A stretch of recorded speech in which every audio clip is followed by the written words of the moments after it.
Shalom everybody, this is Rabbi Steve Bernstein with Aydat HaDerekh Messianic Synagogue in Fort Myers, Florida. I wanted to talk today about the Parah Adumah, the Red Heifer. Numbers chapter 19, beginning in verse 1. Adonai said to Moshe and Aaron, "This is a regulation from the Torah which Adonai has commanded. Tell the people of Israel to bring you a young red female cow without fault or defect, which has never borne a yoke. You are to give it to Eleazar the Kohen. It is to be brought outside the camp and slaughtered in front of him. Eleazar the Kohen is to take some of the blood with his finger and sprinkle the blood toward the front of the tent of meeting 7 times. The heifer is to be burned to ashes before his eyes. Its skin, meat, blood, and dung is to be burned to ashes. The Kohen is to take cedar wood, hyssop, and scarlet yarn, that's tola'at, scarlet, and throw them onto the heifer as it is burning up. Then the Kohen is to wash his clothes and himself in water, after which he may re-enter the camp, but the Kohen will remain unclean until evening. The person who burned up the heifer is to wash his clothes and himself in water, but he will remain unclean until evening. A man who is clean is to collect the ashes of the heifer and store them outside the camp in a clean place. They are to be kept for the community of Israel, to prepare water for purification from sin. The one who collected the ashes of the heifer is to wash his clothes and be unclean until evening. For the people of Israel, and for the foreigner, ger, convert, staying with them, this will be a permanent regulation. Anyone who touches a corpse, no matter whose dead body it is, will be unclean for 7 days. He must purify himself with these ashes on the 3rd and 7th days. Then he will be clean. But if he does not purify himself on the 3rd and 7th days, he will not be clean. Anyone who touches a corpse, no matter whose dead body it is, and does not purify himself, has defiled the tabernacle of Adonai. That person will be cut off from Israel, because the water for purification was not sprinkled on him. He will be unclean. His uncleanness is still on him. This is the law. When a person dies in a tent, everyone who enters the tent and everything in the tent will be unclean for 7 days. Every open container without a cover closely attached is unclean. Also, whoever is in an open field and touches a corpse, whether of someone killed by weapon or of someone who died naturally, or the bone of a person, or a grave, will be unclean for 7 days. For the unclean person, they are to take some of the ashes of the animal burned up as a purification from sin, and add them to fresh water in a container. A clean person is to take a bunch of hyssop leaves, dip it in the water, and sprinkle it on the tent, on all the containers, on the people who were there, on the people who touched the bone, or the person killed, or the one who died naturally, or the grave. The clean person will sprinkle the unclean person on the 3rd and 7th days. On the 7th day he will purify him. Then he will wash his clothes and himself in water, and he will be clean at evening.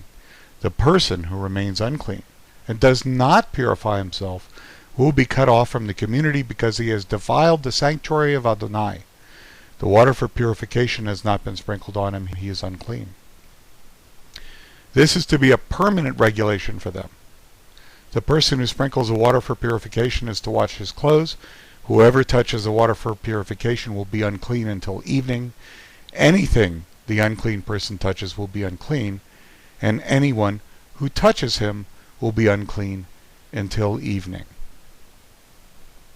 Now this is a fascinating passage for a lot of reasons, and numerous studies have been done on this, and various and assorted lessons come from this.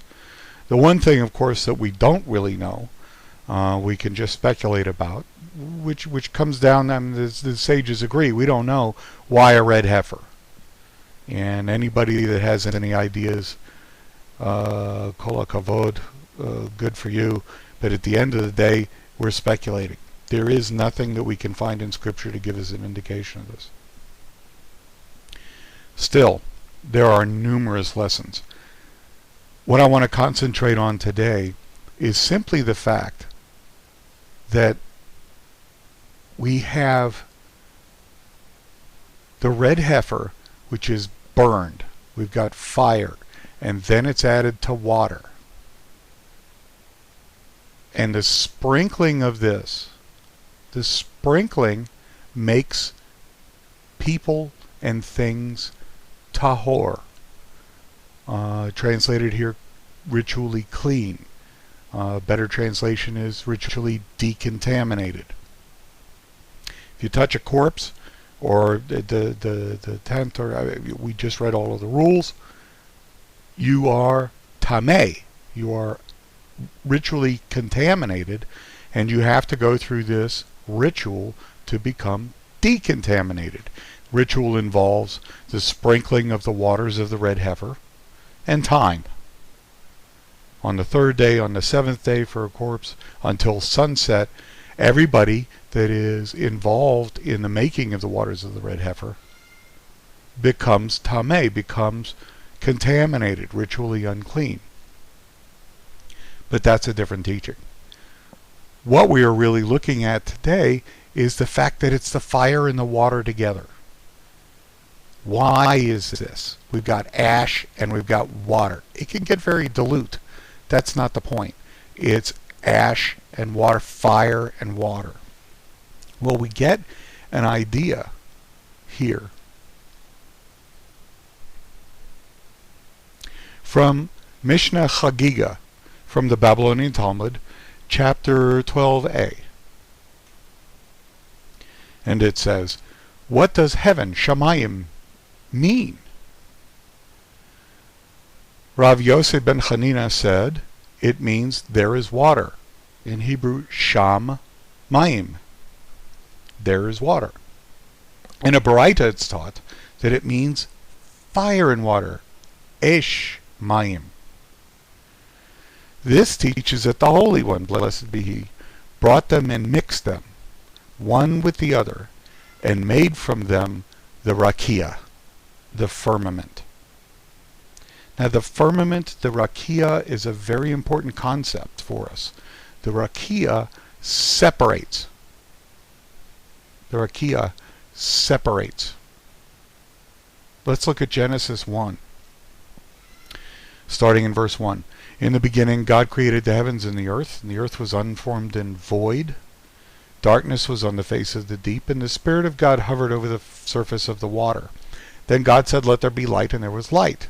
And God saw the light was good, and God divided the light from the darkness, and God called the light day, and the darkness He called night. So there was evening, and there was morning one day. God said, let there be a firmament, rakia, in the middle of the water. Let it divide the water from the water. God made the rakia and divided the water under the rakia from the water above the rakia. That is how it was. Okay, so the understanding is that since He's separating here, and He's separating the heavens and the earth, that there's water in the heavens and there's water on the earth, and there is a rakia. There is a separation between the two. There is a firmament between the two. And what is the firmament made of? And that's where Bavli Chagiga 12a comes in. The Baraita is taught that it is fire and water together that makes the firmament, the divider between the waters and the water. It's made of both fire and water. And so this rakia comes into play, this firmament comes into play many times in the Tanakh. And one this time, where we are mixing the fire and the water, the ashes of the red heifer and water, to make these waters of the red heifer, to make us ritually clean, tahor, again, to separate us from those that are tameh, unclean, those that are tahor, that are clean. It takes the fire and the water to do so. This is a symbol of the rakia, the fires of the waters of the red heifer, containing both the fire and the water, the ashes and the water itself. So this is a symbol of the rakia, and the separation between Hashemayim, the heavens, Haaretz, the earth.